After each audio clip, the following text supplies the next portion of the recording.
Cumprimento a todos aqui presentes e os vejo em número de 19 e percebo que, dos presentes, o Otávio, o vice-presidente Marcos Brafman, com certeza, fugiu aqui da sala, mas com certeza há outros que já assinaram o Manifesto de Mineiros, que o Otávio Elísio, e muito bem, assinei, colocou na pauta do dia. Então, para que os demais colegas conheçam e para que a eles também se conceda líderes que são o Roberto Fagundes, que estava na tela e sei que já assinou, para oportunizar aos demais integrantes aqui do Conselho de Turismo a assinatura, estamos em sua fase final.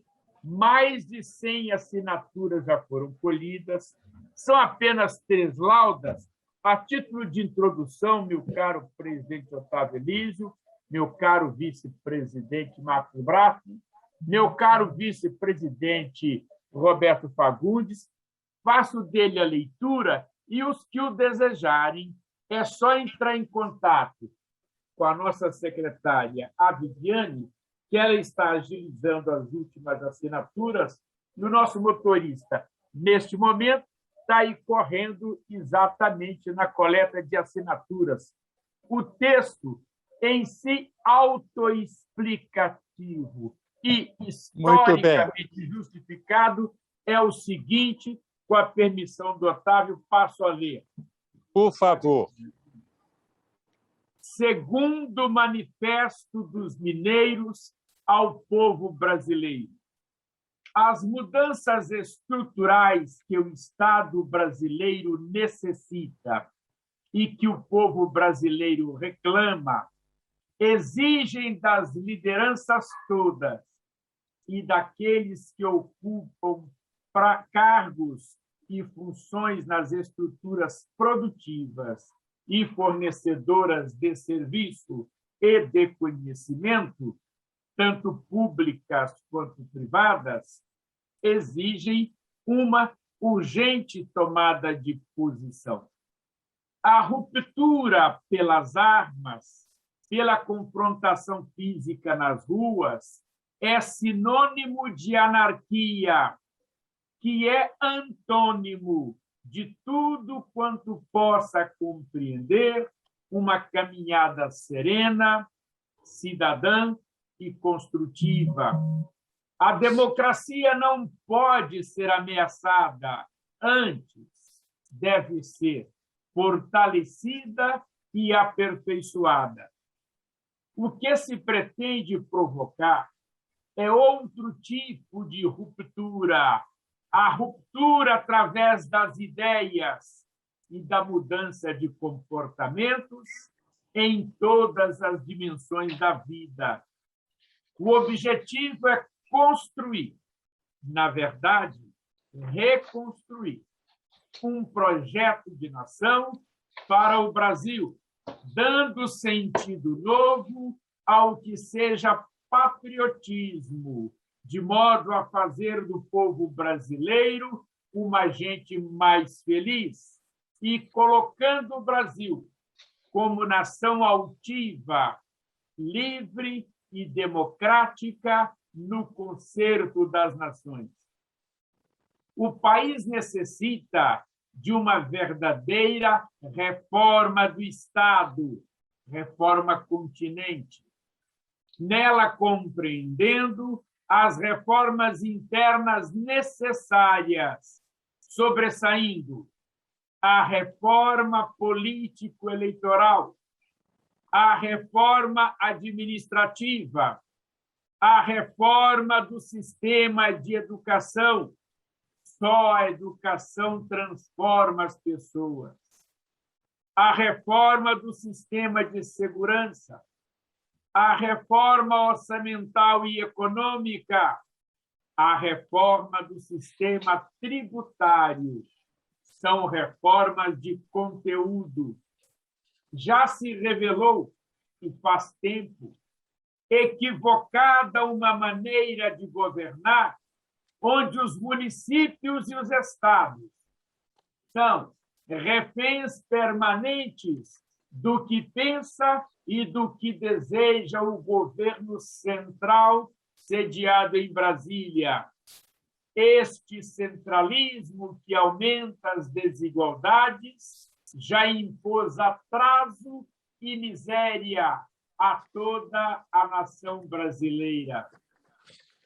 Vive-se o século XXI, que já vai alto, e os problemas da gente brasileira continuam, na base, praticamente os mesmos: analfabetismo, esquecimento, ausência de infraestrutura, como água e esgoto, por exemplo, além do agravamento de uma escalada criminosa crescente em vários sentidos, de balas perdidas, assaltos e discriminações.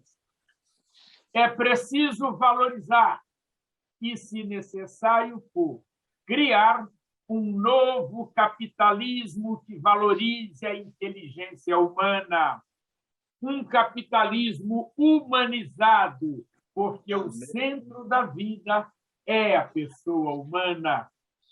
É quase ulceroso falar no Brasil em reforma constitucional, mas é imperativo reconhecer que a Constituição de 1988 já cumpriu o seu papel histórico de assegurar a democracia e de valorizar a cidadania. Quanto ao demais, o que dela se recolhe é um texto antônimo de si mesmo, na medida em que oferece para uma mesma pergunta como resposta sempre um sim e um não.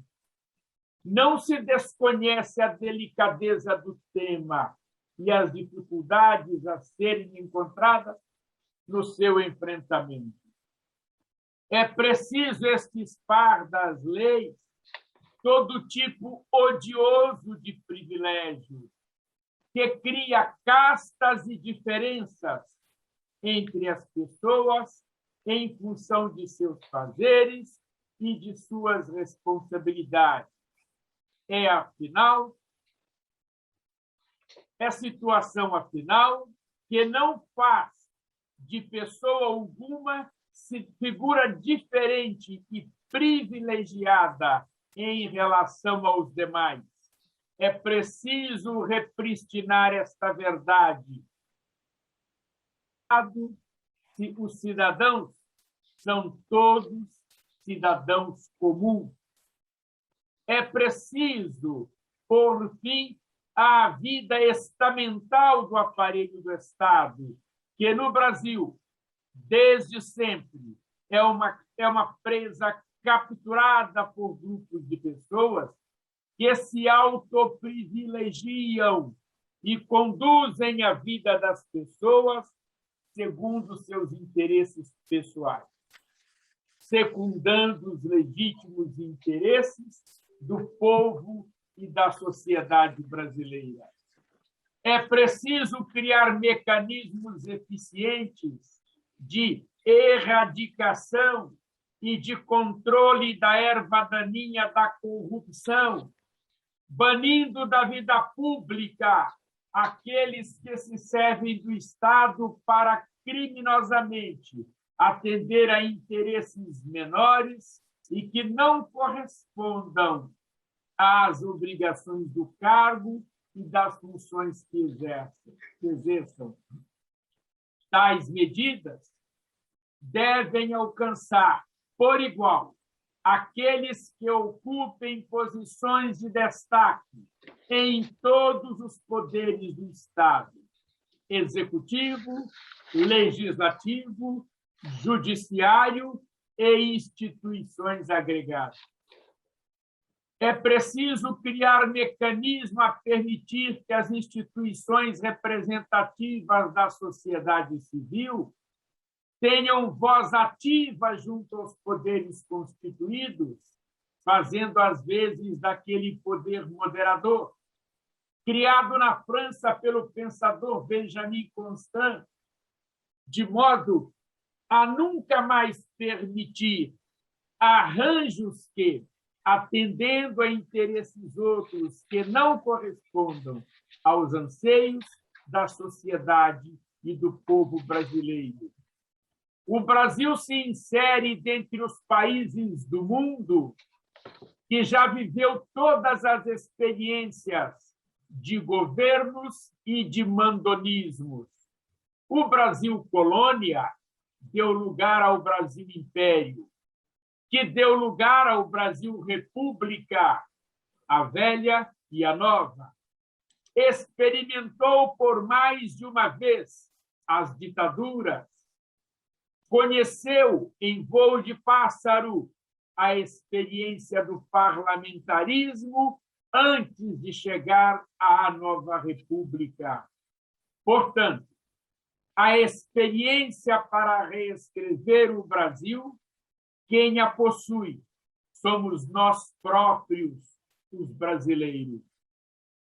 Esse quadro inspirador retém matéria-prima suficiente para que possamos, de mãos dadas, construir um futuro promissor para o Brasil-nação. A respeito, é relevante trazer a texto a constatação de que instituições brasileiras sérias e comprometidas existem, são inúmeras, como ilhas, no entanto. O propósito deste manifesto está em propiciar a ligação de todas essas ilhas, dando-nos as mãos. Se todas essas ilhas derem as mãos, a partir de propósitos comuns, construiremos um grande Brasil arquipélago. Dessa construção, na verdade, reconstrução, sobressairá fortalecido o respeito à integridade das pessoas e suas diferenças. E nascerá uma sociedade mais tolerante. É preciso plantar e colher, definitivamente, uma política que reconheça o valor do meio ambiente. As mudanças estruturais e estruturantes que este manifesto suscita, e que, por certo, serão aprimoradas, caminharão através de um grande pacto pelo Brasil. Esta é a pregação maior com a qual se pretende plantar e colher um Brasil que tenha futuro. Registro final. Não se adota neste texto, por equívoco, como título, a expressão segundo o Manifesto dos Mineiros. A iniciativa compreende um alertar a gente brasileira, a gente mineira e a gente brasileira, chamando a atenção para aquele corajoso e desprendido ato praticado por um grupo de prohomens de Minas e do Brasil, que no século passado, mais precisamente, em 24 de outubro de 1943, ousou mudar o Brasil e conseguiu. Belo Horizonte, a data proposta é 7 de setembro, seguir-se-ão assinatura, já as temos em mais de uma centena, e um detalhe, não é uma assinatura para instituições, para CNPJ, é uma assinatura para CPF, para aqueles que mineiros que sejam líderes naturais. As instituições, é claro, virão a rebote. O projeto é, exaurida a fase de assinatura, que já está em andamento, nós faremos uma sessão virtual, única, em tempo real, com a entrega deste segundo manifesto dos mineiros ao povo brasileiro ao senhor presidente da República, Sua Excelência Jair Bolsonaro, ao senhor presidente do Congresso Nacional, Sua Excelência o senador Rodrigo Pacheco, ao senhor presidente do Supremo Tribunal Federal, do Poder Judiciário Brasileiro, Sua Excelência o ministro Luiz Fux, ao mesmo tempo, em tempo real, a entrega a Sua Excelência o governador Zema, ao mesmo tempo e da mesma forma, a Sua Excelência o deputado presidente da nossa Assembleia Legislativa, Agostinho Patrus Filho, ao mesmo tempo, a entrega ao nosso prefeito, Sua Excelência Elias Calil, e, ao mesmo tempo, Sua Excelência o presidente da Câmara Municipal, e não posso me esquecer, Sua Excelência o desembargador Gilson, presidente do Tribunal de Justiça de Minas Gerais. Em seguida, dentre as várias instituições que são copatrocinadoras da realização, criaremos um comitê de monitoramento, porque não adianta entregar um manifesto, é preciso pôr o dedo na ferida, cobrar ações efetivas. Este manifesto não é de direita, nem sei para esse efeito o que direito seria. Este manifesto não é da esquerda, nem sei o que é que uma esquerda para este efeito significaria. Este manifesto não é de centro, há uma mania de fazer uma diferença visualmente facilitada, o que não se está à direita, o que não se está à esquerda é de centro. Não. Este manifesto é um manifesto para um Brasil que ainda não existe, um Brasil que a nossa geração tem o dever de construir. Muito obrigado, presidente Otávio Henrique. E nós é que agradecemos a convocação desta reunião no dia de hoje, colocou este como primeiro tema da reunião, exatamente para manifestar aos respectivos membros presentes nesta reunião do Conselho o nosso compromisso de poder caminhar junto, apoiando esse pacto por um novo Brasil.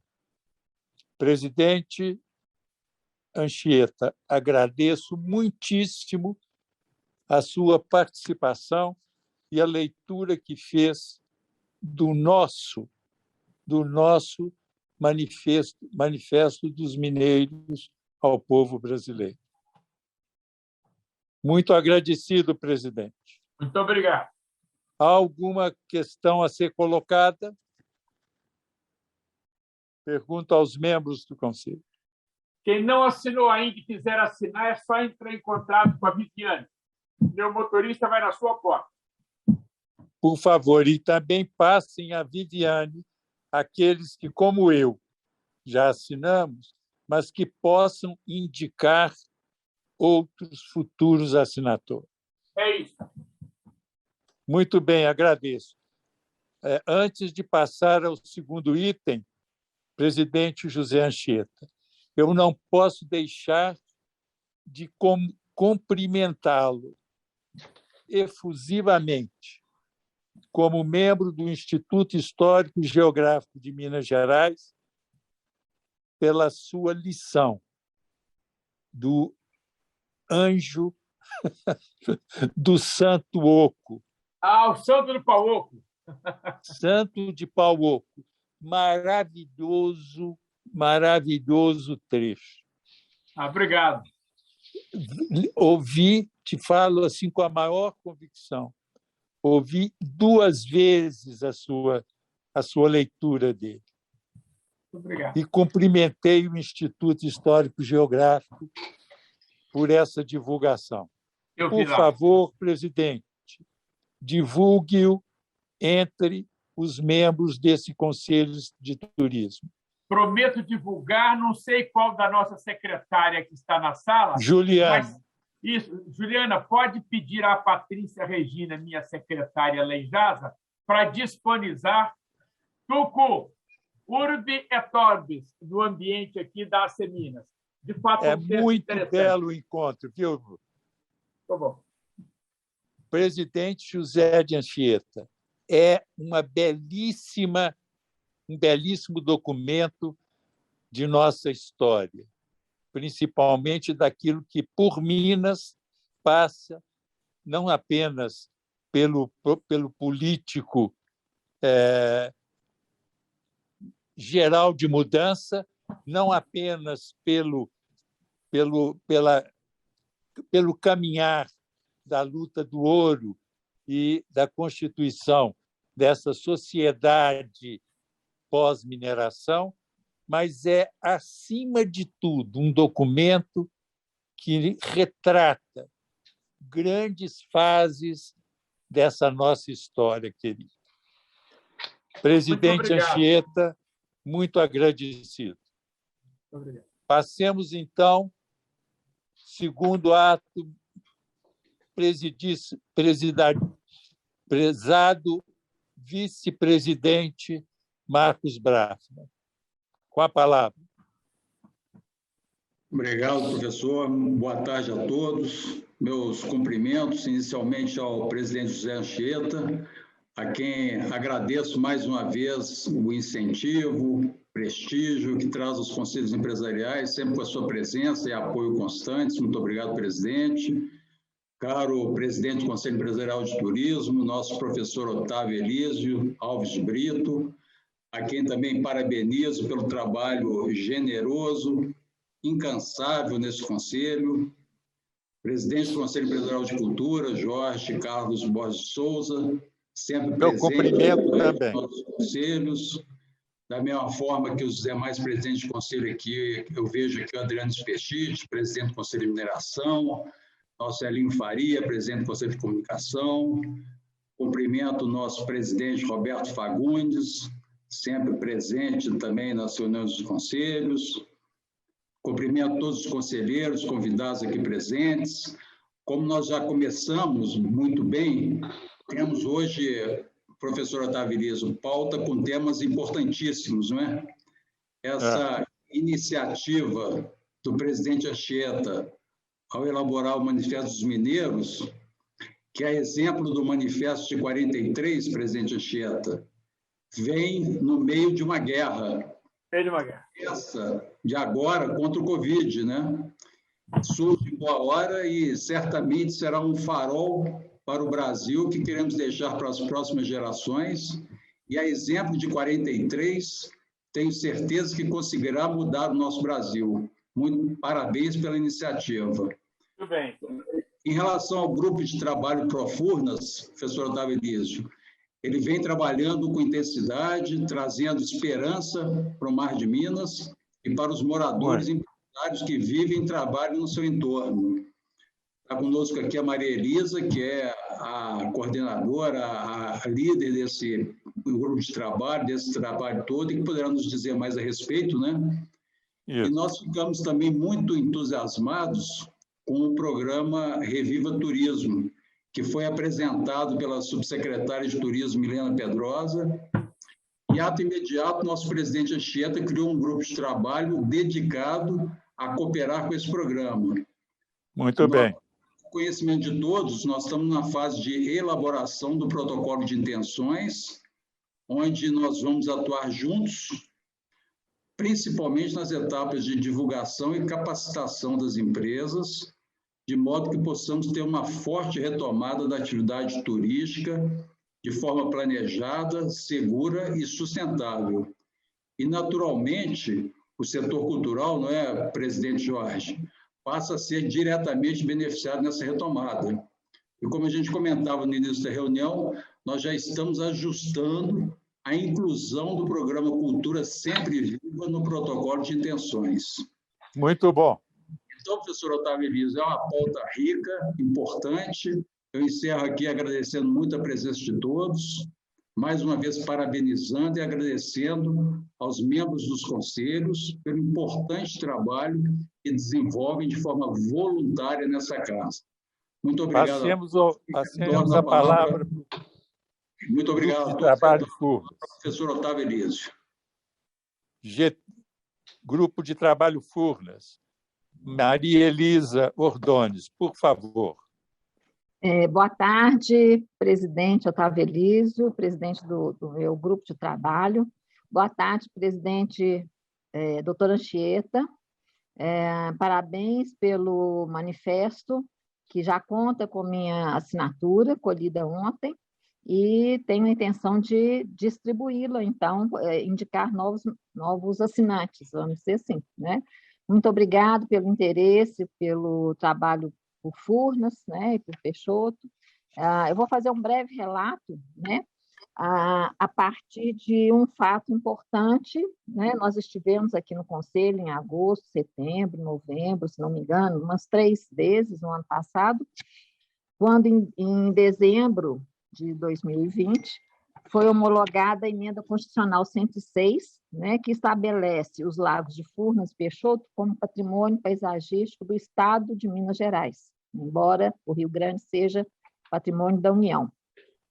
E determina que as cotas mínimas para a operação do reservatório sejam mantidas na 762 e 663 para o uso múltiplo das águas, né, um direito constitucional e também atribuído na Lei das Águas de 1997. A partir daí, o Grupo Profurnas participou mensalmente das reuniões na Agência Nacional das Águas e Saneamento, né? E em março, dia 2 de março, precisamente, nosso presidente, doutor Zé Anchieta, fez o ato presidencial 015, estabelecendo a criação do nosso grupo de trabalho. De 2 de março até agora, nós caminhamos bastante, né, com o apoio da casa, inestimável, com uma visão objetiva e politicamente avançada dos nossos 2 presidentes, tanto do Conselho quanto da Casa, das Seminas, né? Chegamos até ao Senado Federal, na pessoa do excelentíssimo senador Rodrigo Pacheco, com um documento robusto, contendo dossiê com dados e fatos da nossa luta por Furnas, entregue pelo nosso presidente ao senador, e, a partir daí, a gente vem mantendo os contatos políticos necessários, né, nessa luta. Em maio deste ano, aliás, em dezembro, nós tivemos a criação de um grupo de trabalho na esfera do governo de Minas Gerais. E de lá para cá, eu venho participando mensalmente dessas reuniões, e a partir de maio, o nosso governador Zema foi convidado a participar de uma das reuniões, depois de um relatório feito por nós, Profurnas, Profeixoto e a Seminas, para que ele conhecesse fisicamente, através do papel, né, e depois uma ida em loco, no Mar de Minas, para conhecer nossa lama e lodo, e não as águas mais do Mar de Minas. Isso aconteceu em maio, né, ele participou do GT, ouviu os nossos pleitos, né, as únicas falas permitidas foram 2, uma foi da Alago e a outra da Seminas e Profurnas, que eu representei. Em seguida, ele esteve em Alfenas e notificou a ANEEL sobre a necessidade de se respeitar a emenda constitucional em 25 de maio.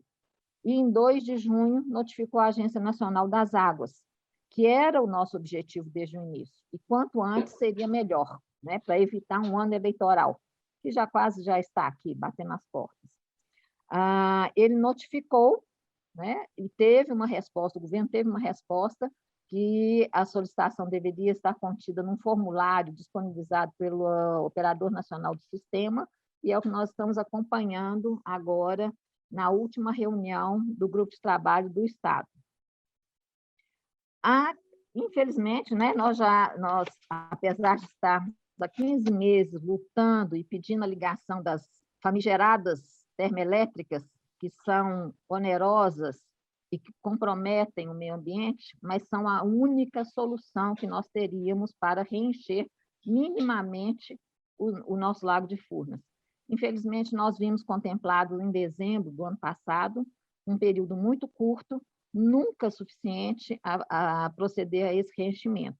E chegamos aí à crise hídrica e à crise de energia tão propalada nos meios de comunicação. Essa crise hídrica até certo ponto, ela é real, é claro que ela é real, mas, infelizmente, a má gestão, a gestão temerária, a falta de política pública, a falta de trabalho em prol de outras energias para compensar o sistema interligado nacional nos levou a esse caos que nós estamos. Então, nós estamos num misto de crise para defender os nossos pontos de vista, mas não desanimamos, estamos insistindo em todos os pontos, e vimos, no início de junho, o presidente encaminhar para o STF, né, uma ação contrária ao disposto na emenda constitucional, alegando que é patrimônio da União. Sobre isso, eu vou ser rapidíssima e brevíssima. O que se está exigindo com as cotas mínimas e o tombamento não é tombamento da margem, não é tombamento de nenhum bem patrimonial de terceiros. O que se estabelece é o tombamento do espelho d'água, apenas o espelho d'água da cota 762 acima do nível do mar para baixo. Como eu já tinha explicado em outras vezes, a geração de energia mais eficiente é da 762 a 768. Portanto, ela é completamente plausível e justificável para não haver uma quebra do desenvolvimento a partir da geração de energia elétrica. Então, isso já é um ponto pacífico nos nossos grupos de estudo, nos nossos técnicos, isso daí é bem tranquilo, mas tem que tramitar no STF, que está nas mãos da nossa ministra Carmen Lúcia. Então, essa situação nos trouxe a ADI, né, presidente? Ação direta de inconstitucionalidade do governo federal, e que está sendo tratada dentro do governo, através da Advocacia Geral do Estado, doutor Sérgio, e na Assembleia Legislativa, através da divisão jurídica, né, a Procuradoria da Assembleia Legislativa, que é o réu direto efetivo da ação de inconstitucionalidade. Resumindo, os nossos pleitos continuam, a nossa luta continua, nós tivemos uma batalha vencida, né, e com curto prazo, com 5 meses no Estado, né. O nosso grupo de trabalho tem trabalhado muito sob a orientação do professor Otávio Elísio, e temos agendada para o dia 2 de agosto próximo, uma reunião com a secretária Marília Carvalho, da Secretaria de Meio Ambiente e Desenvolvimento Sustentável. Os nossos pleitos permanecem os mesmos, que não dependem da tramitação dessa ADI, que seria o derrocamento do Pedral, em Nova Banhandava, o tombamento administrativo dos lagos, que já estão com estudo preparatório dentro do governo de Minas, mas exigem recursos vultosos para a sua finalização, e que seria muito importante para a contestação dessa ação da presidência. E o licenciamento de Furnas e Peixoto. Nós temos também uma outra data aqui, dia 9 de agosto, em que será o prazo dado pelo governo do Estado, através da SEMAD, para que a Furnas apresente os documentos referentes ao estudo de impacto ambiental, a RIMA e EIA, né, que eles precisam acrescentar para terem o licenciamento que há anos e anos corre na Justiça, né? Então, os pleitos continuam, a luta continua, agora com mais, eu acho com mais firmeza, porque tinha que passar, tinha que ser contestado para a gente retomar a caminhada, né? Então, acho que estamos bem representados. Uma notícia que não foi muito agradável ontem, na reunião do Grupo de Trabalho de Furnas e Peixoto, do qual a Seminas também participa, então nós somos parceiros, 2 do Profurnas, 2 do Propeixoto, 2 da Seminas e 2 da Federaminas, né? Então, a gente tem um voto bastante expressivo. O GT tem por obrigação terminar em 6 meses. A gente teria só mais 2 meses e se extinguiria. Então, houve a sugestão da SEMAD que se transformasse numa sala de acompanhamento, o que para nós é bem-vindo, né? Nós não queremos terminar com a liderança do governo do Estado nesse aspecto, e foi apresentado um protocolo de intenções entre a ALAGO, que é a Associação dos Municípios do Lago de Furnas, e Furnas Centrais Elétricas, para fazer uma regularização, não seria fundiária, mas seria das margens, o que se mistura um pouco com o REURB, que é a Lei de Regularização Fundiária. Então, eu encaminhei ao grupo de trabalho, o professor me orientou, eu passei também ao nosso vice-presidente Marcos Brafman, que deu uma ótima sugestão. Será uma avaliação do Conselho de Meio Ambiente e Sustentabilidade, né, para ver a real viabilidade, se não há outros interesses por trás que venham a comprometer a luta, que é atingir uma cota viável para todos os municípios que estão na beira do Lago de Furnas e Peixoto. Então, isto posto, acho que eu dei uma pincelada geral, vamos aguardar esse posicionamento. Nós já deixamos clara a nossa posição em relação à sala de acompanhamento, que deve ter continuidade, né? E os nossos trabalhos também, que vão permanecer, né? Bom, mas eu antes acho de terminar, posso que... só fazer um cumprimento aqui, professor? Eu estou entre amigos, né? Muito bons amigos. Eu convidei uma pessoa muito especial, que é de Carlos do Rio Claro, a Olívia Araújo, que é turismóloga e está conosco aqui também. Obrigada, viu, Olívia? Meus cumprimentos a ela também. Obrigada, professor. E queria cumprimentar o Roberto Fagundes, que eu estou muito satisfeita em revê-lo, depois da longa batalha travada, né? E muito rejuvenescido e ativo, Roberto. Estou, assim, impressionada, viu? Que bom revê-lo. Bom, vamos ouvi-lo também. Mas, prezada Maria Elisa, temos que... Bom, eu já tive olhando o protocolo, né? Encaminhei ao Marcos Brafman, mas acho muito importante que o Conselho de Assuntos Jurídicos, né, faça uma apreciação do protocolo. Tá certo? E, por favor, Marília, temos sempre, a partir de reuniões como esta que estamos tendo hoje, que avancemos em ações concretas para poder caminhar a partir de tudo isso que está sendo feito e que você nos relatou aqui. Por favor, mande a nós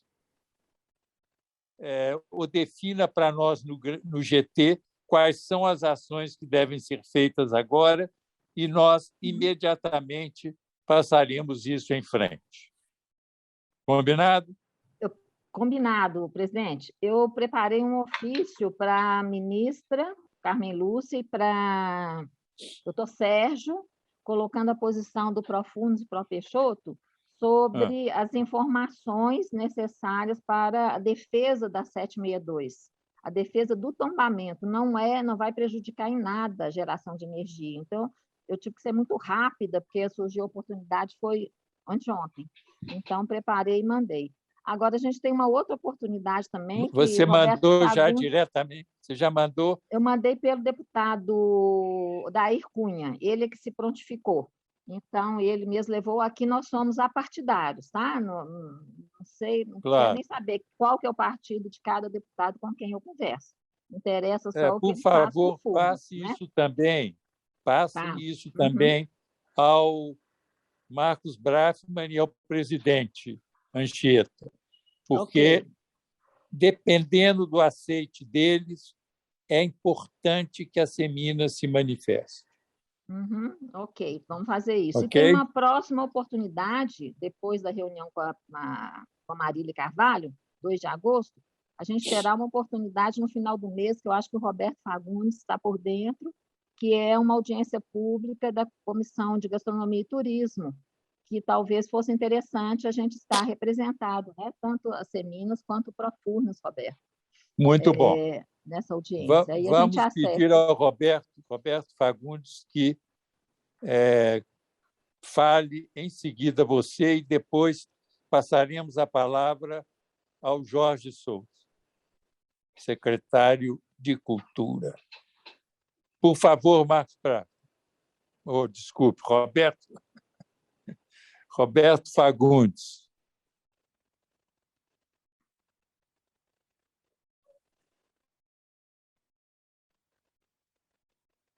Roberto, enquanto o Roberto não fala, eu posso falar? Fale, por favor. Está me ouvindo? Mauro Verquema. Roberto voltou. Roberto, fala depois do Mauro. Roberto, não, é só pelo por favor. Eu inclusive ouvindo. Estão me ouvindo? Estamos ouvindo. Alô? Tá. Eu estou, inclusive, saindo nesse minuto, indo lá para a Assembleia Legislativa, em função exatamente disso que a Maria Elisa acabou de falar. Nós estamos reunindo, vou ter uma reunião lá agora com o deputado Mauro Tramonte, que é o presidente da Comissão de Turismo da Assembleia Legislativa, e para exatamente nós definirmos a data do final de agosto para fazermos uma audiência pública sobre esse assunto. E é lógico que a Seminas está presente, é lógico a Maria Elisa e os membros aí do grupo de trabalho da casa serão convidados. Eu estou indo para lá agora nesse minuto, então vou pedir licença para me ausentar da reunião, porque é evidente que depois também darei mais informações a respeito. Nós estamos definindo isso e estamos, evidente, participando desse trabalho também. Então, eu vou pedir licença, presidente, e confirmando a solicitação da Maria Elisa, a quem eu mando um abraço especial, nós daremos notícia assim que tivermos confirmação da data e da programação lá prevista da Assembleia Legislativa. Ok? Muito bom. Muito obrigado, Roberto. Um abraço a todos. Obrigado, Roberto Fagundes. Por favor, Mauro Verquema, então. Antes de passar ao meu tema de hoje, eu gostaria de congratular-me com a nossa Maria Elisa Ordonez, que sempre nos surpreende com a sua lucidez, competência e dedicação. Tenho trabalhado com ela nessa questão do grupo de urnas, e cada dia ela me surpreende com a nós todos. Maria Elisa, parabéns, você nos ilustra, você nos motiva, você é uma figura humana excepcional. Parabéns. Obrigada, mas olha aqui... São minhas também as palavras, viu? É exatamente o oposto. Estar com vocês... Sempre estas as palavras. É um prazer e me força, me cutuca. Elisa, fica esperta, lê mais, estuda. Você não pode conversar com essa turma sem ter todas as informações. Então, isso é que me motiva, viu, Mauro? Muito obrigada. Obrigada, professor. Muito obrigada a você, Maria. Eu tive o prazer na vida profissional e pessoal de conviver com o casal Maria Elisa Ordonez e Jorge Norman, figura brilhante, que nos deixou cedo, mas que nos deixou muitas lições. Muito. Parabéns, Maria Elisa. Bom. Vou botar a máscara. O Mauro. Oi. Eu vou pedir para você um minuto do seu tempo, porque eu vou ter que me ausentar também. E eu fiz questão de estar presente nessa reunião aqui para dar uma notícia muito interessante. Acredito que a maior parte de vocês sabem que eu também faço parte lá da Sociedade Mineira dos Engenheiros, e é com grande alegria que a Secretaria de Cultura e Turismo de Minas Gerais apresentou o procedimento para assinatura do Acordo de Cooperação e deu as boas-vindas à SME ao Circuito Liberdade. Então, como é uma entidade muito próxima da Seminas e que o nosso presidente José Anchieta recebeu de braços abertos a presidente Virgínia Campos, eu não poderia deixar de não passar esta informação para vocês em primeira mão. Então, assim que for assinado esse procedimento, a SME fará parte agora, com aquele prédio maravilhoso que tem ali na Rua Timbiras, do Circuito Liberdade. Muito bom. Tá bom? E Muito eu bom peço isso, desculpas, Mauro, te Excelente, agradeço. Adriano Peixinho. E despeço-me de todos vocês, porque eu tenho um compromisso agora às 16 horas. Grande abraço a todos e muito obrigado. Agradecemos. Por favor, Mauro, alguma coisa a mais?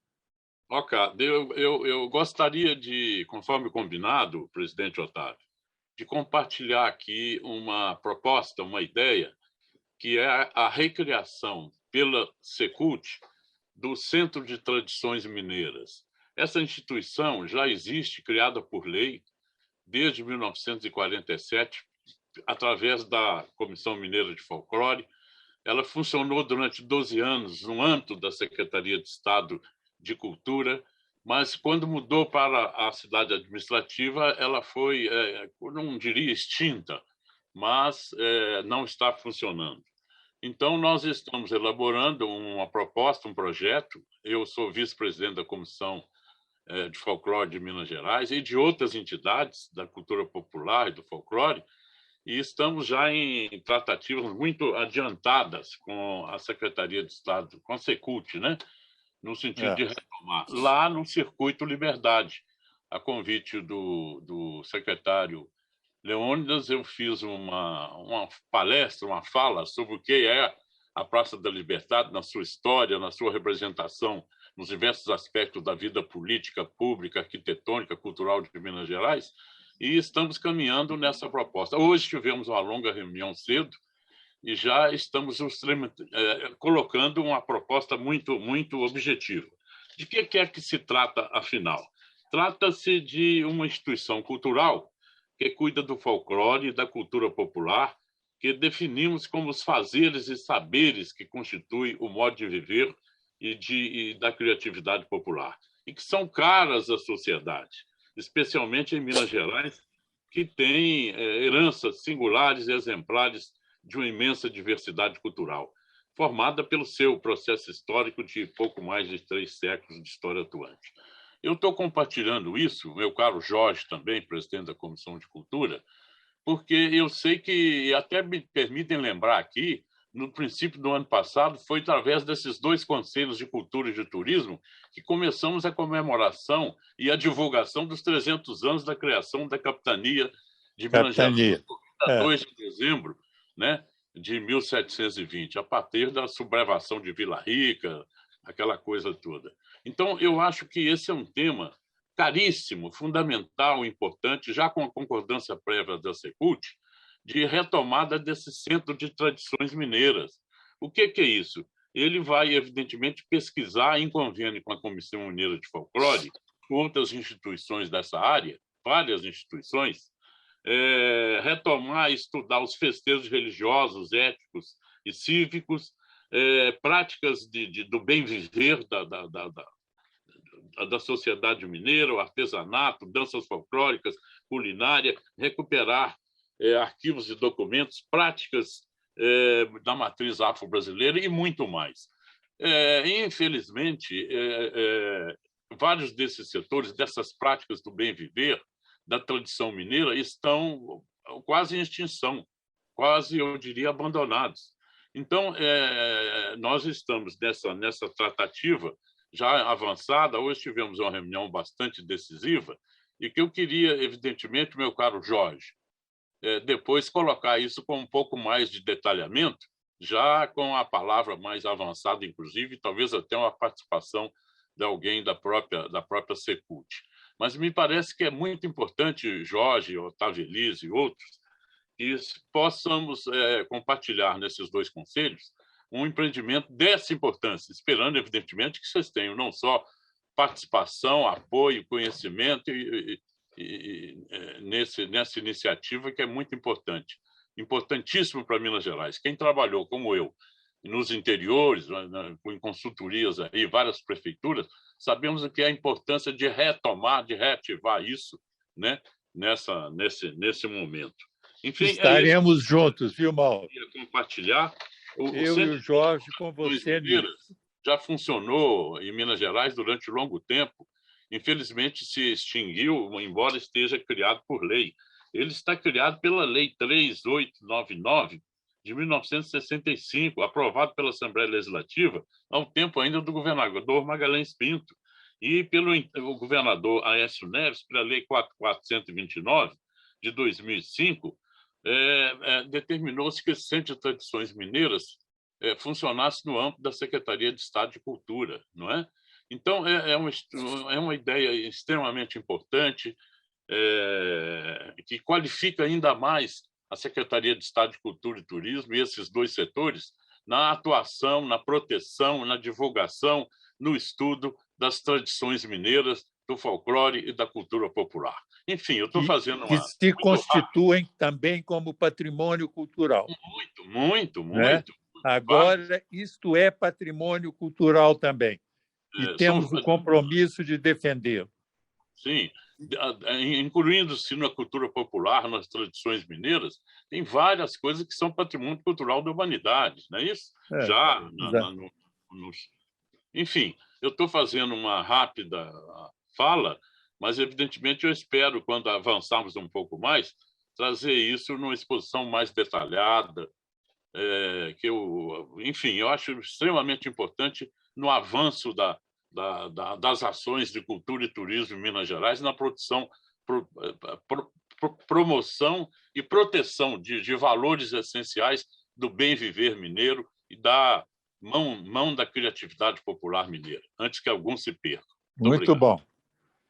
Aproveitando essa sua fala, Mauro, quero registrar que está sendo proposto o Caraça como patrimônio cultural da humanidade. Eu sei. Ok? Olha aqui, eu não posso... Eu sou um estudioso do Caraça. Quando eu estava na Secretaria de Estado de Cultura, em 1983, levado pelo Zé Aparecida, fui o primeiro funcionário, ele criou uma comissão para restaurar o Caraça, que tinha ocorrido aquele famoso incêndio, não é isso? O incêndio lá. Isso. Eu, então, fui o secretário dessa comissão. E, com isso, por diversas vezes, fui ao Caraça, no tempo em que o diretor era o padre Zé Tobias Zico. Certamente o presidente Anchieta, que é de Santa Bárbara, que eu sei que conhece o Caraça, tem, inclusive, a formação do caracense, né?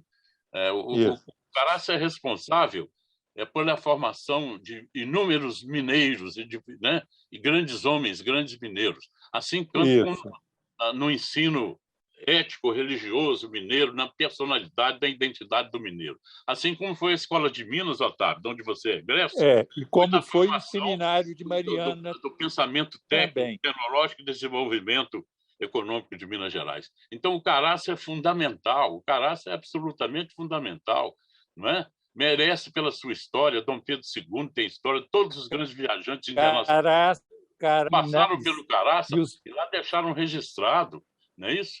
Inclusive Dom Pedro II. Minas Gerais Dom Pedro II. Tem duas matrizes de formação da identidade mineira, da mineiridade. O Caraça é a Escola de Minas de Ouro Preto, não é isso? Algum pode Mauro ser o Verquema. Seminário de Mariana também, o Seminário de Mariana. Seminário de Mariana e o Caraça são duas escolas. O presidente Anchieta acerta nisso. O Caraça tem todas as condições, não só no aspecto patrimonial, né? Dos seus colégios, das suas edificações, da Igreja Gótica, etc., mas pela história e pela importância que teve na formação da mentalidade mineira. Mas vale a pena também, Mauro. Gostaria muito de participar disso, viu, presidente? Com muito prazer. Se você me permite, Mauro Verquema, Dom Pedro II, na viagem de 36 dias por Minas, 1881. Também esteve no Caraça. Sim. E é dele a seguinte citação: desde que se começa a subir a Serra do Caraça, cresce a beleza da paisagem e do alto descobre-se vastíssimo horizonte de uma das belas cascatas que conheço, que forma lençóis e tanques que correm em fundo vale. estreitado pelas montanhas. Diz ele, nunca admirei um lugar mais grandiosamente pitoresco. Pedro II. Eu sei. O Dom Pedro II tinha um hábito, tudo que onde ele passava, ele registrava, não é isso? Então, registrava, lá tem, inclusive, uma placa. Né? Tem, o que o Museu de Petrópolis divulgou. Também, tem histórias do Caraça, conta, inclusive atritos que ele teve lá de discussão com o professor. Né, professor? E o mais maravilhoso é que ele deixou um diário, né? Mas ficou muito surpreso com a qualidade do ensino do Caraça. Pois é, mas falta algum complemento que, como bom caracense, não posso deixar de trazer a texto. Quem foi o anfitrião do Pedro II no Caraça foi um jovem advogado chamado Afonso Pena. Subiram a serra, travando um diálogo em preciosíssimo francês. E, ao descer, uma semana após, o embaixador disse a Afonso Pena: apenas a visita ao Caraça já valeu vale a visita a Minas Gerais. Exatamente. Detalhe, quem subiu a serra como anfitrião foi um jovem advogado, Afonso Pena, e subiram conversando em francês. Sim. Maravilha. Por favor, Jorge Souza, secretário de Cultura, fale conosco, Reviva Turismo. Obrigado, professor Otávio Elísio. Eu gostaria de cumprimentar todos, né, na pessoa do presidente Anchieta, que informo que também já tive o privilégio de assinar o manifesto, que, sem dúvida, vai ser um documento histórico para Minas. Muito obrigado. Né? Tive o privilégio de fazer isso a semana passada. Mauro, eu acho o Centro de Tradições Mineiras importantíssimo para preservar principalmente o patrimônio imaterial de Minas, né? É exemplo do sucesso que faz o Centro de Tradições Gaúchas, né? Que muito dá visibilidade, né, às tradições gaúchas. Então, eu acredito muito nesse projeto, eu acho que isso é muito importante e seria interessantíssimo que na nossa próxima reunião do Conselho nós pudéssemos colocar esse tema em pauta. Será muito bem-vindo. Conta para nós como é que foi sua reunião. Pois não, nós tivemos aqui no dia 23/7 uma reunião com o Maurício Canguçu, que é o subsecretário de Estado de Cultura de Minas, e que ele propôs a formatação de um plano para a ação de capacitar empresários sobre a importância de patrocinar os projetos de lei de incentivo à cultura. Presidente Otávio Elísio, eu fiz aqui uma breve colinha para ser objetivo e não esquecer os diversos tópicos da reunião que tivemos. Essa colinha tem como base a nossa ata da reunião. Nós propusemos ajudar a falar diretamente com os empresários para explicar que o vínculo, né, das suas empresas com projetos de lei de incentivo não provoca maiores fiscalizações. Esse é o grande receio de muitas empresas de não adotar projetos culturais com receio de uma fiscalização complementar a mais do que a fiscalização tradicional.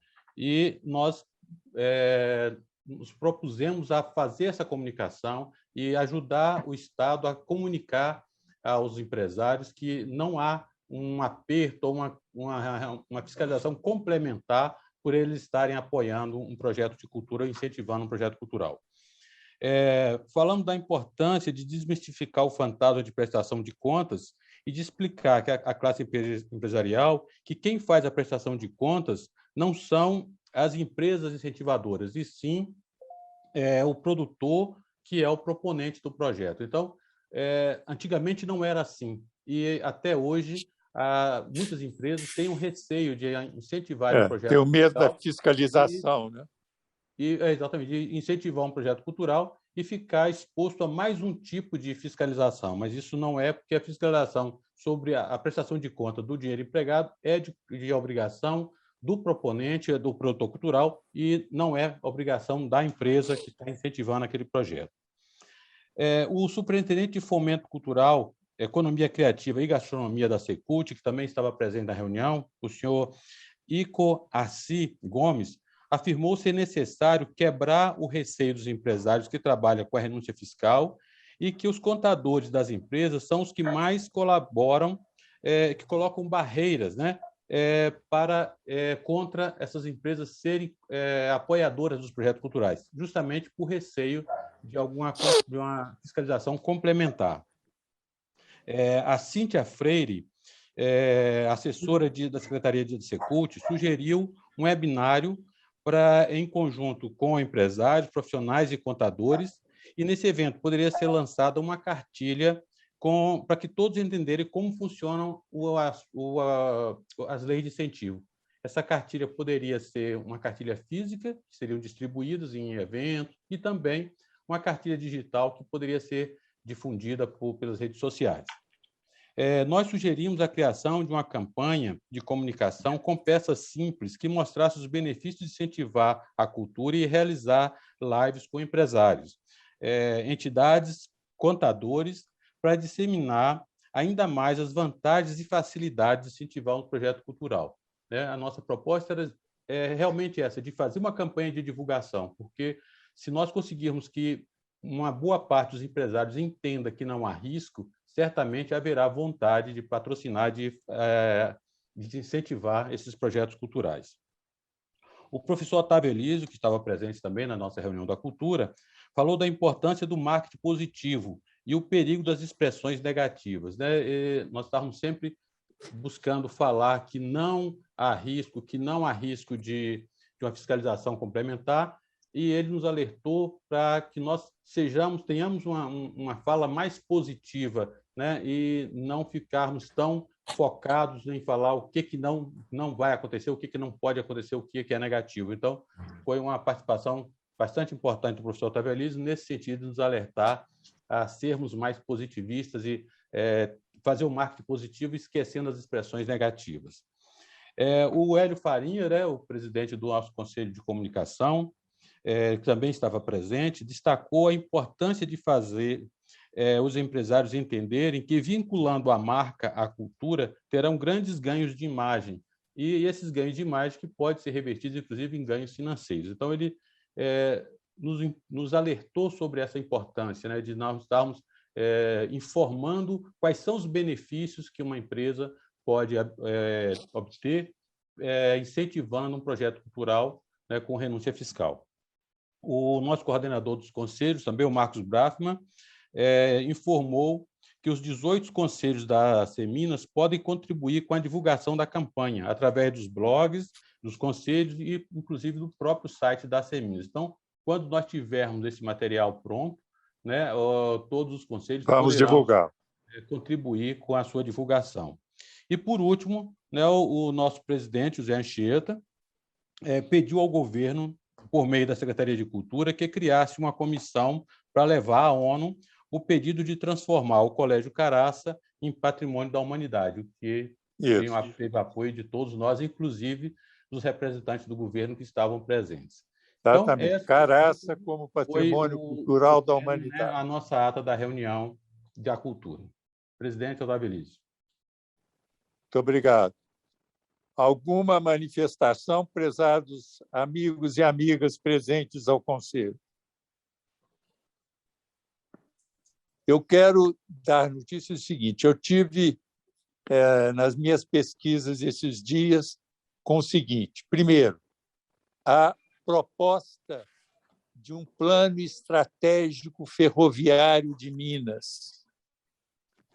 Plano Estratégico Ferroviário de Minas. Minas tem 5.000 quilômetros de estrada de ferro que cobre 160 municípios.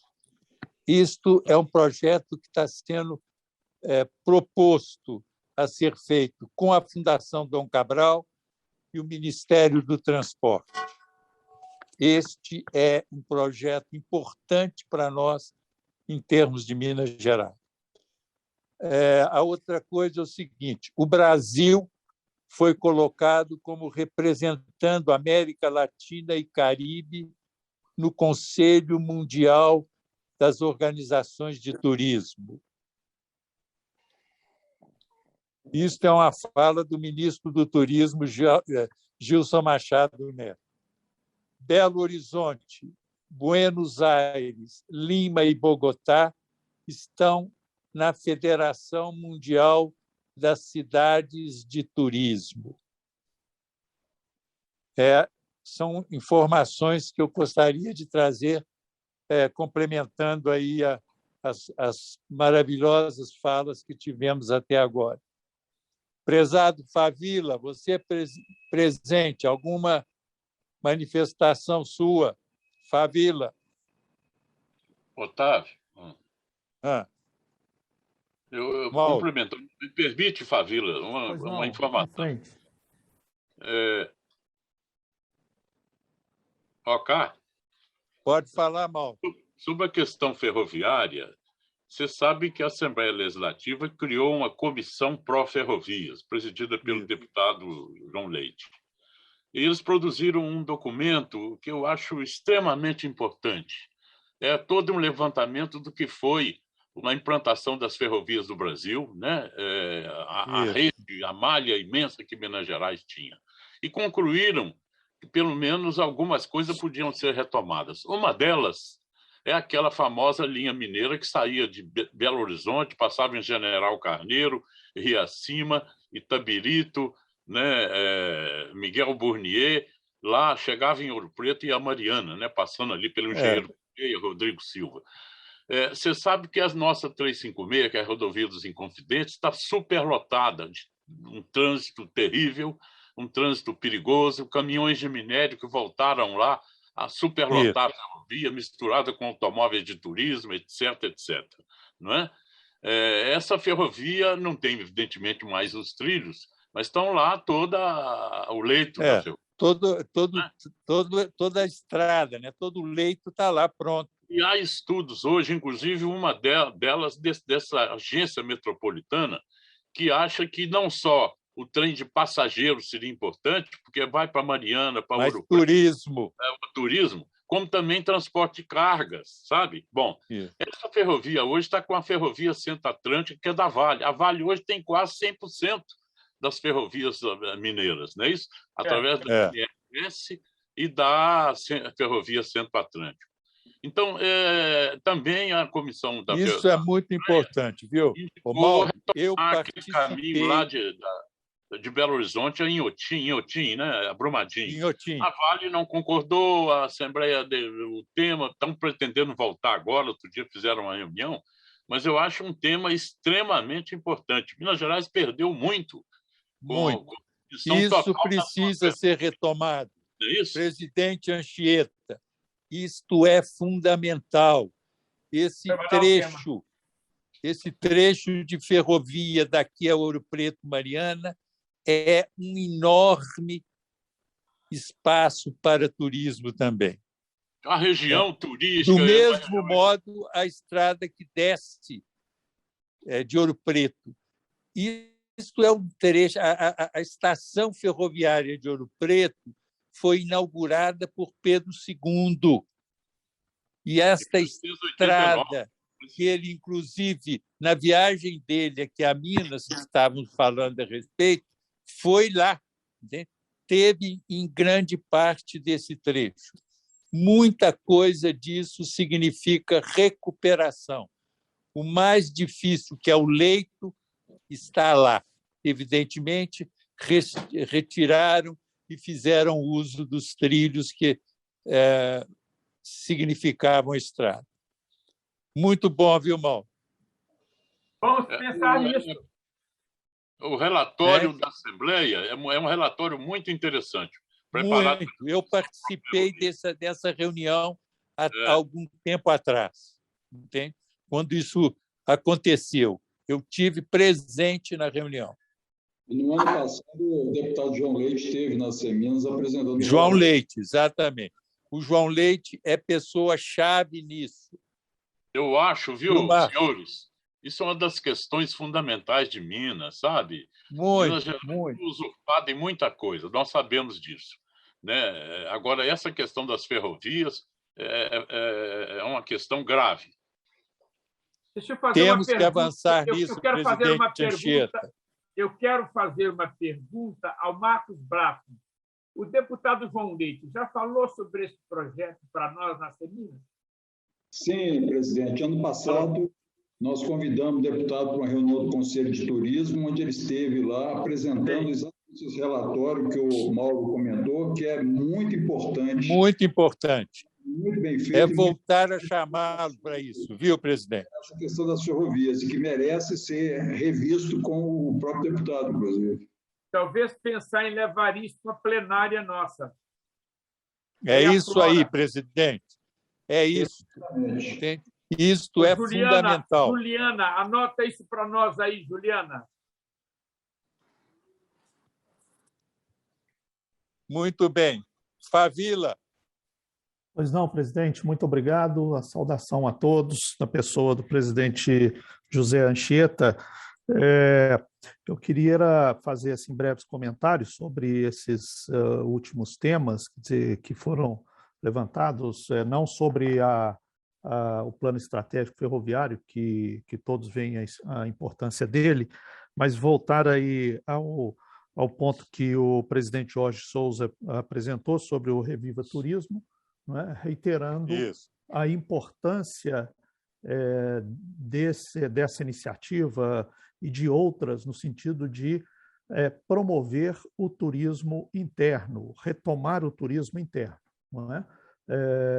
Agora que a gente vê que as companhias aéreas estão retomando os voos, inclusive aquelas internacionais, a tendência será principalmente será mais dos brasileiros viajarem ao exterior nesse primeiro momento do que recebermos turistas internacionais aqui em Minas Gerais. Daí, novamente, reitero, eu acho que esse ponto, os colegas do Conselho, de maneira geral, concordam, e falo isso baseado em reuniões anteriores, quanto à importância do turismo interno no Brasil, a sua força e sem dúvida, em Minas Gerais. Não é? A malha aérea internacional ela vai se recuperar, vamos dizer, aos níveis de 2019, não antes de 2023, não é? As viagens internacionais estarão muito dificultadas. Eu mesmo sou testemunha, pois cheguei de Madrid nesse fim de semana, quer dizer, é a primeira vez que depois de muito tempo, eu participo dessa nossa reunião desde aqui de Belo Horizonte, e com muito prazer o faço. Muito grato. Mas as viagens internacionais, desculpe, gente, que é o outro telefone aqui, as viagens internacionais estão muito dificultadas porque, naturalmente, você tem que apresentar documentação de vacinação, de PCR, na saída, na chegada, tudo muito lento. Essas precauções são necessárias e nós não podemos perder a oportunidade de realmente dar força aos agentes econômicos do turismo interno para que aqueles que conseguiram sobreviver até agora retomem as suas atividades. Não é? O segundo ponto que eu queria mencionar é em relação à notícia dada pelo presidente Otávio Elísio, vamos dizer, ecoando a notícia dada pelo ministro do Turismo, quanto à presença do Brasil no Conselho Executivo da OMT. Né? O Conselho Executivo da Organização Mundial do Turismo é o órgão deliberativo mais importante, exceto ou abaixo da Assembleia Geral. Ele se reúne a cada 6 meses, enquanto a Assembleia Geral a cada 2 anos. Então, a presença do Brasil é muito importante. O Brasil não é o único país que representa as Américas têm 5 representantes. O Brasil já está atualmente no Conselho Executivo e está sendo indicado agora, né, formalmente esse é o processo, está sendo indicado agora pelos seus pares das Américas, junto com algum outro país que eu não sei qual, para compor, junto com outros, a partir do ano que vem, esse grupo de 5 representantes das Américas no Conselho Executivo. Muito bom, né? Muito bom, porque ele também, o Brasil, estando no Conselho Executivo, ele vai ser um eleitor do próximo secretário-geral da OMT, uma eleição que também está muito distante, mas será daqui a 4 anos. Mas, enfim, o Brasil será eleitor e poderá influenciar os destinos da organização e, principalmente, no que tange às suas políticas. Quanto à participação das cidades brasileiras, como membros do Fórum das Cidades do Turismo Mundial, eu acho isso muito interessante, muito importante. É uma organização que foi criada pela cidade de Beijing, capital da China, lá sediada, e eles procuram realizar, primeiro, trazer grandes cidades do mundo para serem membros da organização e realizar eventos pelo mundo afora, para troca de experiências de turismo, de políticas de turismo nas grandes cidades do mundo. Políticas as mais variadas, seja da promoção, seja da sustentabilidade das cidades, seja do apoio às comunidades locais, enfim, tudo aquilo que é importante para o turismo, mas antes de ser importante para o turismo, é importante para os moradores destas grandes cidades do mundo. Era muito bom. Comentários que eu queria fazer, presidente. Obrigado. Fávila, alguma coisa sobre o destino turístico inteligente? Sim, certamente. Eles têm vêm desenvolvendo vários estudos. Projeto piloto? Né? Projeto piloto eu não sei se tem. Não, eu acho que eu não acompanho já há uns 2 ou 3 anos em detalhes o que eles estão fazendo.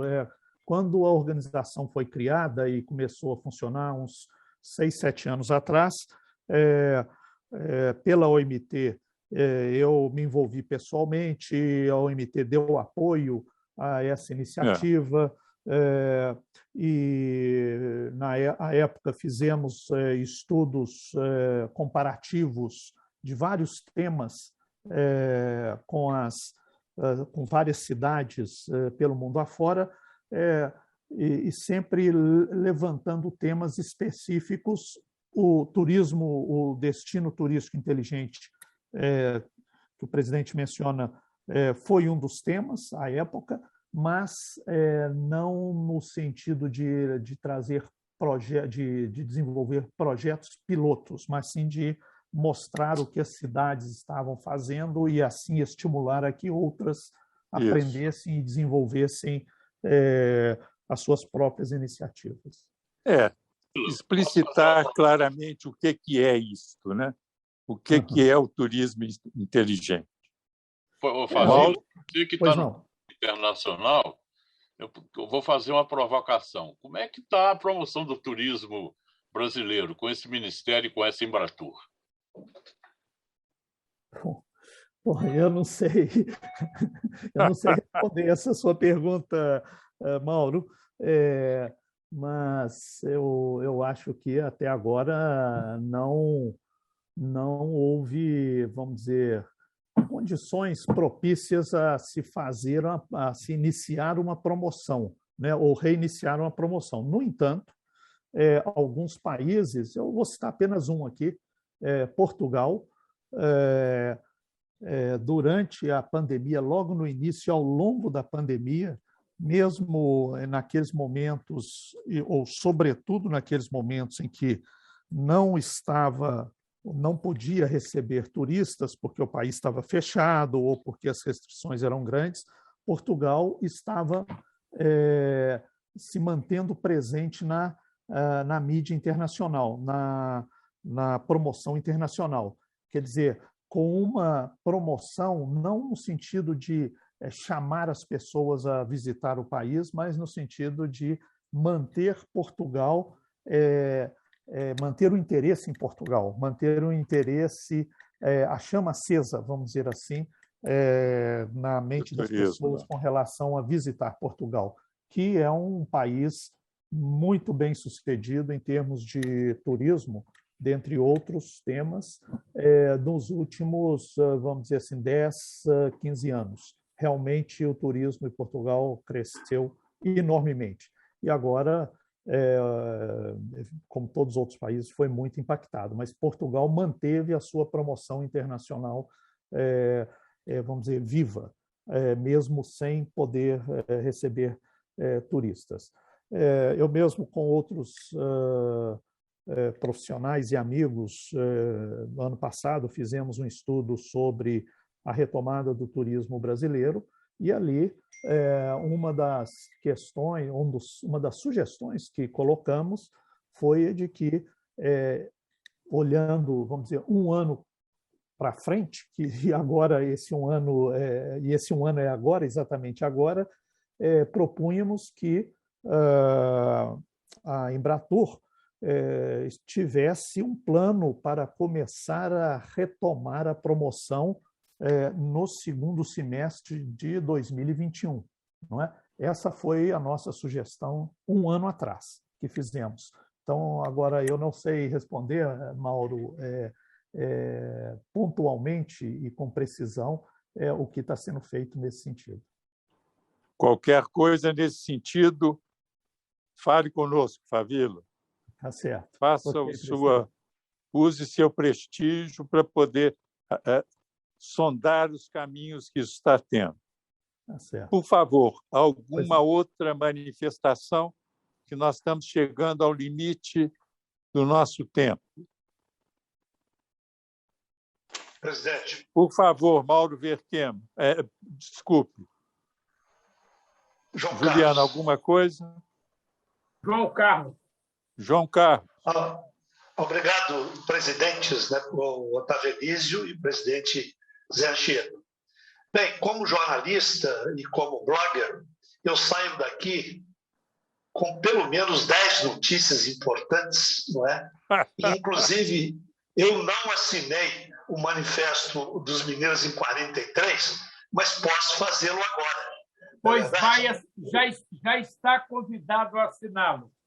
Por favor. Obrigado. É aquilo que o doutor Tancredo falava.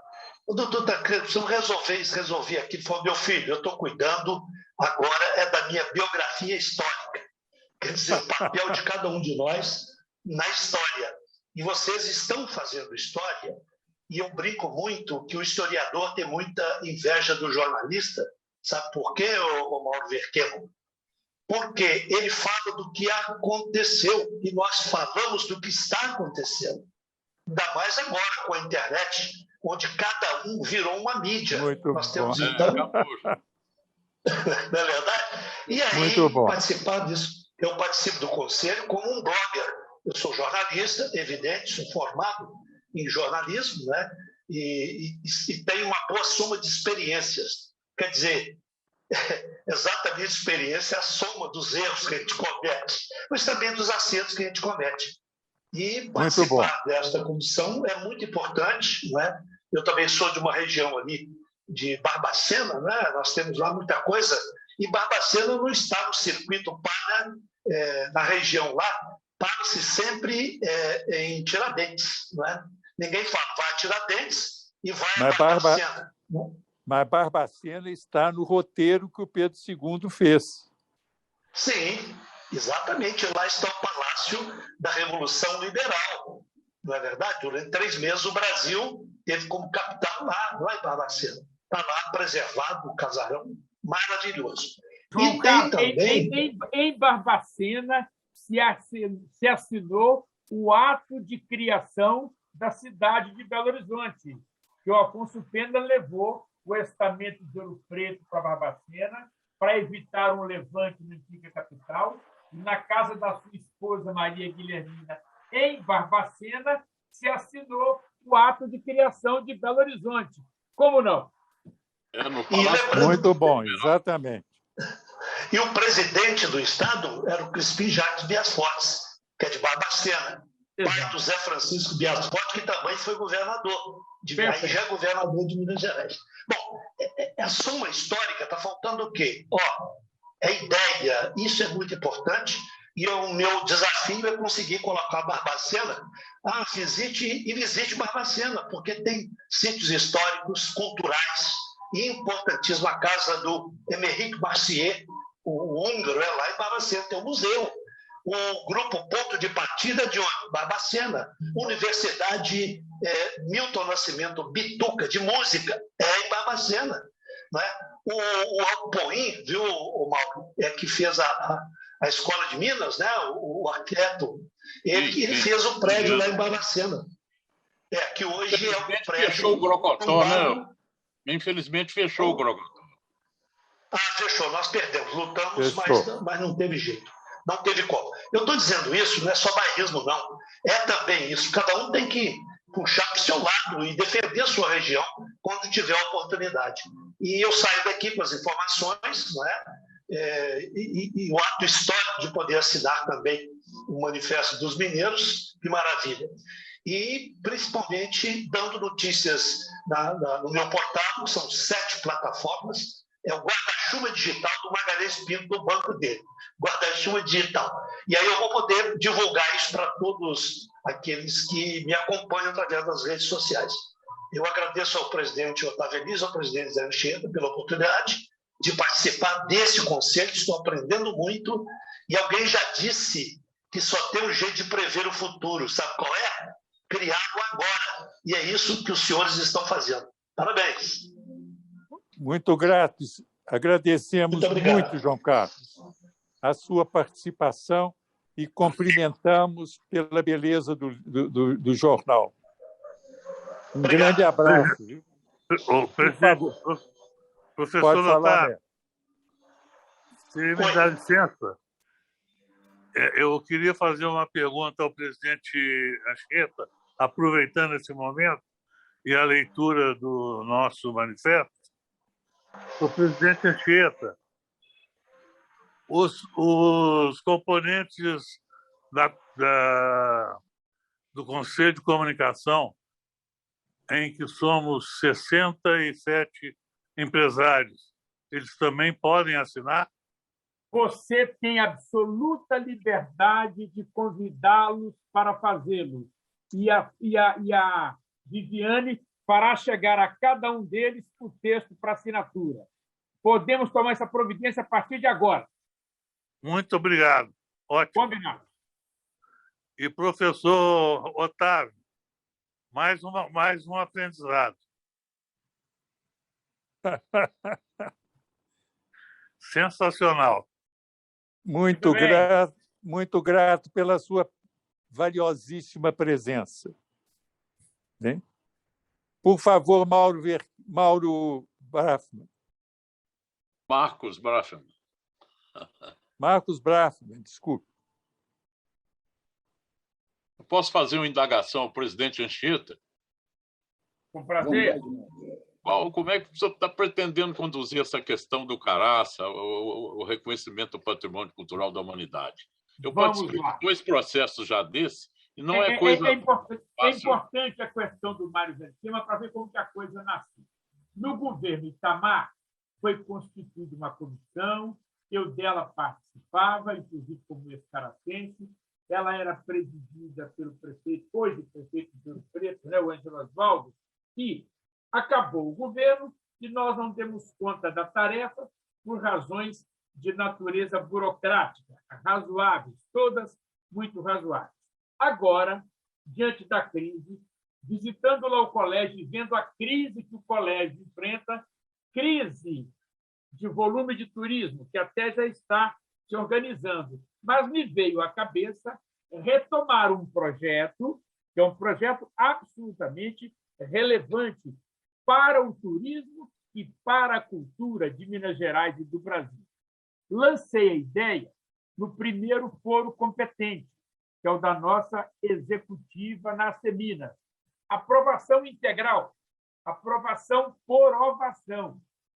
Fiz, é claro, contato já com a turma do Caraça, é lá que o padre Luiz, o padre Lauro Palu, que é um grande intelectual, está acamado aqui em Belo Horizonte. Devo visitá-lo ainda nesta semana, mas já temos autorização de todos. E aí me veio a ideia, já que a ideia foi essa semana, já que a constituição da comissão se deu a partir do governo, pela grandeza do evento, pela sua magnitude, envolvendo ONU, Unesco, pareceu prudente, até do ponto de vista ético, que, batendo a porta do governo do Estado, lembrássemos ao governador que ele pode retomar este projeto. E, é claro, a Seminas carrega e carrega com prazer, né? Mandei um recado ao governador dizendo a ele que não se trata de verba, não se trata de orçamento, se trata de vontade política, se trata de dar a Minas a cara e o lugar que é de Minas. O governador não respondeu por razões que eu compreendo, é um homem com 1 milhão de prioridades. Então, eu aproveitei, isso eu devo ao Otávio Elísio e ao Jorge, portanto, aos conselhos de Turismo e de Cultura, na reunião eu pus na mesa da subsecretária, que até num primeiro momento, inadvertida ou assustada certamente, mal recebeu, dizendo que mais o Caraça, a Serra do Caraça, mais a Serra do Caraça já é parque natural do IEPA. Meu Deus, a Serra do Caraça como parque natural do IEPA é uma coisa. O Caraça, patrimônio da humanidade, ONU, Unesco, é outra coisa, é humanidade. Mas ela entendeu e, ao final da live, disse que falaria com o senhor governador. Já anotei aqui, porque é assim que eu funciono, e, na minha cabeça, ela tem 1 semana de prazo. Quem sou eu para dar prazo para pessoa de autoridade? Eu dou prazo a mim mesmo. Em seguida, cobro e digo, olha, eu me dei o prazo de 1 semana, então eu estou te cobrando um retorno. Se o retorno vier positivo, será com o governo do Estado. Se o governo não der resposta, nós vamos caminhar, o governo virá. Nós aprendemos com um déspota esclarecido, um pouco antes da Revolução Francesa, né? Dizendo que l'état c'est moi, que nada, o Estado somos nós, o Estado não é ninguém individualmente, não, o Estado somos nós. Se o governo quiser ser a locomotiva, será. Se não for, nós vamos subir a serra, vamos como eu subi na infância, vamos a cavalo. Vamos. Marcos Brafman, alguma coisa a mais? Não, meu caro professor Otávio Elísio, só te parabenizar pela iniciativa. Como eu falei no início, temas importantíssimos foram tratados aqui hoje. Então, parabéns para você, para todos os membros do Conselho que estão aqui participando. Então, um forte abraço a todos. Muito obrigado, professor. Eu quero cumprimentar e agradecer a todos os participantes.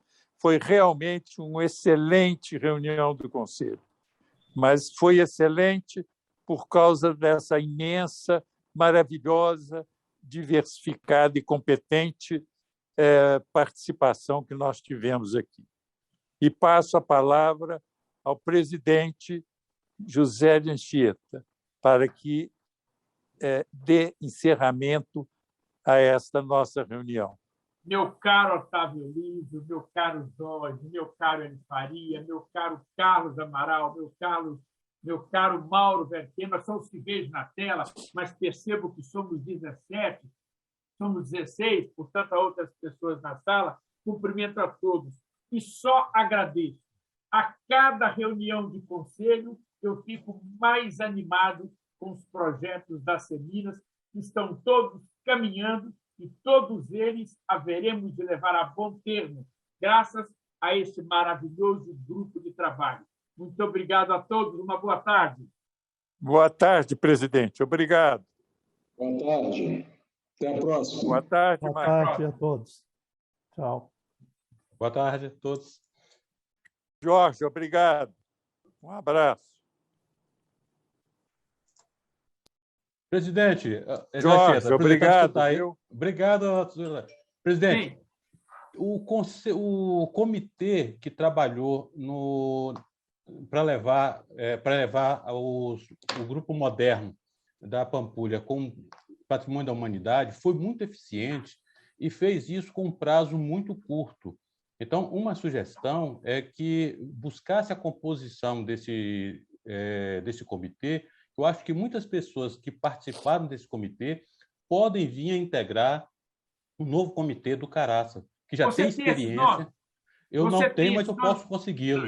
Manda para nós. Jorge. Eu participei, a Pacto de Turismo.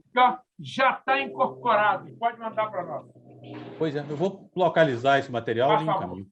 Combinado. O Mauro pode ajudar nisso. Claro, eu vou conversar com o Mauro, vejo que a gente tem um manual com todas as informações. Mauro já está dentro. Eu estou até com ciúme do Ângelo Osvaldo, porque eu lembrei do nome do Mauro Verquema, e quando eu fui falar com o Ângelo Osvaldo, ele falou assim, não se esqueça do Mauro Verquema. Eu falei assim, você me mata de ciúme.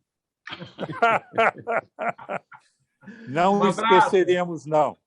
Não esqueceremos. Presidente, meus cumprimentos pelo Santo de Pau Oco. Muito obrigado, um abraço. Vou distribuir para todos. Um abraço a todos vocês. Um abraço a todos, uma boa noite.